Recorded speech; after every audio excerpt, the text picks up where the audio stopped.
भाई आज़ाद वीज़ा मत खरीद के आओ सऊदी अरब में या यूएई में। अब हालात नहीं है वो।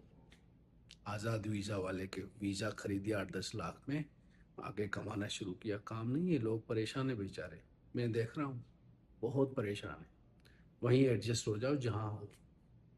ये वो रोने की शोने के ख़त्म हो गई हैं अभी मिडल ईस्ट की, वो नहीं रही। क्या रिस्क में इजाफे के हवाले से कुरान मजीद में कोई दुआ मौजूद है? कुरान में रिस्क के फ़लसफ़े को बार बार बयान किया गया है, और वो ये है कि अल्लाह ताला जिसे चाहता है वसी रिस्क देता है और जिसे चाहता है नपतला रिस्क देता है। अल्लाह ताला ने रिस्क के वादे में कोई ये शर्त नहीं लगाई कि अगर तुम गुनाहगार होगे तो मैं तुम्हें रिस्क नहीं दूंगा, बल्कि अल्लाह तो ये कहता है कि मेरा ये दिल करता है कि मैं इन नाफरमान लोगों के घरों को सोने का बना दूं। तो अल्लाह ताला कारून को भी रिस्क देता है और हजरत सुलेमान की बादशाहत का भी जिक्र करता है। लेकिन कुरान मजीद में रिस्क में बरकत, रिस्क में इजाफे और हलाल रिस्क और पाक रिस्क के फलसफे को भी बयान किया गया है। तो आइए जानते हैं कि रिस्क में इजाफे के हवाले से कौन से ऐसे काम हैं जो अल्लाह के नेक बंदों को करनी चाहिए। पहली बात यह है, वो है शुक्र। ला इन शकरतुम ला अज़ीदन्नकुम, अगर तुम शुक्र अदा करोगे तो मैं तुम्हारे रिस्क में इजाफा कर दूंगा। तो शुक्र ये होता है कि अल्लाह ताला ने जो चीज दी है उसको उसके हुक्म के मुताबिक इस्तेमाल किया जाए, और अल्लाह ताला ने जो आपको दिया है उसको नोटिस किया जाए कि ये चीजें मुझे दी हैं, मैं इस पर शुक्र अदा करूं। और जिस जिस चीज पे आप अल्लाह ताला का शुक्र अदा करते जाएंगे, अल्लाह ताला उस चीज में इजाफा करता जाएगा। तो अल्लाह ताला से शुक्र की तौफीक की दुआ भी मांगनी चाहिए, जैसे रब्बी औज़िअनी अन अश्कुरा निअमतक अल्लती अनअमत अलैया, कि मुझे तौफीक दे कि तूने जो मुझे नेमतें दे रखी हैं मैं उनको नोटिस करूं और उनका शुक्र अदा करूं। इसी तरीके से जो दूसरी चीज है वो है तकवा। ला नसलुका रिज़्क़ा नहनु नर्ज़ुकुक वल आक़िबतु लित्तक़वा, हम तुमसे रिस्क नहीं मांगते बल्कि हम तुम्हें रिस्क देते हैं, लेकिन अंजाम किनका अच्छा है? मुत्तकी लोगों का। और फरमाया वमन यत्तक़िल्लाह यजअल लहु मख़रजा व यरज़ुक़हु मिन हैसु ला यहतसिब, जो अल्लाह से डरता है अल्लाह ताला उसके लिए मुश्किल से निकलने का ना सिर्फ रास्ता पैदा करता है बल्कि उसको ऐसी जगह से रिस्क देता है जहां से उसका गुमान भी नहीं है। तो दूसरी चीज है अल्लाह ताला का खौफ, और तीसरी चीज है तवक्कुल। वमन यतवक्कल अलल्लाहि फहुव हस्बुह, जो अल्लाह ताला पर तवक्कुल कर ले कि अल्लाह ही राज़िक है, अल्लाह ही से मांगना है, अल्लाह ही से दुआ करनी है, तो वो उसके लिए काफी है। और रिस्क में इजाफे के लिए जो चौथी बात है वो है इन्फाक फी सबीलिल्लाह, अल्लाह की राह में खर्च करना। अल्लज़ीना युनफ़िक़ूना अम्वालहुम फी सबीलिल्लाहि कमसली हब्बतिन अंबतत सबअ सनाबिला फी कुल्लि सुंबुलतिन मियतु हब्बा, के जो अल्लाह ताला की राह में खर्च करते हैं उनकी मिसाल तो ऐसी है कि एक दाने से अल्टीमेटली 700 दाने बन जाएं, यानी 700 गुना इजाफा कर सकता है अगर अल्लाह ताला की राह में आप इन्फाक करेंगे। और फरमाया कि वो लोग अल्लाह के बंदे हैं जो मुश्किल हालात में भी और अच्छे हालात में भी अल्लाह ताला की राह में खर्च करते हैं। और फिर ये भी फरमाया कि मन ज़ल्लज़ी युक़रिदुल्लाह क़र्ज़न हसना फ़युज़ाइफ़ लहु अज़ाफ़न कसीरा, के कौन है जो अल्लाह ताला को कर्ज हसना दे, यानी अल्लाह की राह में खर्च करे तो अल्लाह ताला उसके लिए उसे कई गुना बढ़ा चढ़ा कर वापस लौटा दे। तो अल्लाह ताला की राह में खर्च करने से भी रिस्क में इजाफा होता है। और चौथी चीज जो रिस्क में इजाफे के लिए है वो बड़ी अहम है, और वो ये है कि अल्लाह ताला के हुक्म का निफाज। वलौ अन्नहु मक़ामुत तौरात वल इंजील वमा उनज़िला इलैहिम मिन रब्बिहिम लाकलू मिन फ़ौक़िहिम व मिन तहति अर्जुलिहिम, अगर ये तौरात और इंजील पुरानी कौमें अगर अल्लाह ताला की इन किताबों को नाफिज करती हैं प्रैक्टिकली अपने माशरे में, तो इन पर ऊपर से भी रिस्क बरसता और जमीन के नीचे से भी रिस्क उबलता। अगर हम अल्लाह ताला के निज़ाम को नाफिज करेंगे, सूद का खात्मा करेंगे, ज़कात को आम करेंगे और अल्लाह ताला के निज़ाम को गालिब करेंगे, तो पूरे के पूरे मुल्क और उम्मत की इकोनॉमीज और इकोनॉमिक मसाइल जो है वो ठीक हो जाएंगे। ऊपर से भी रिस्क बरसेगा और नीचे से भी रिस्क उबलेगा।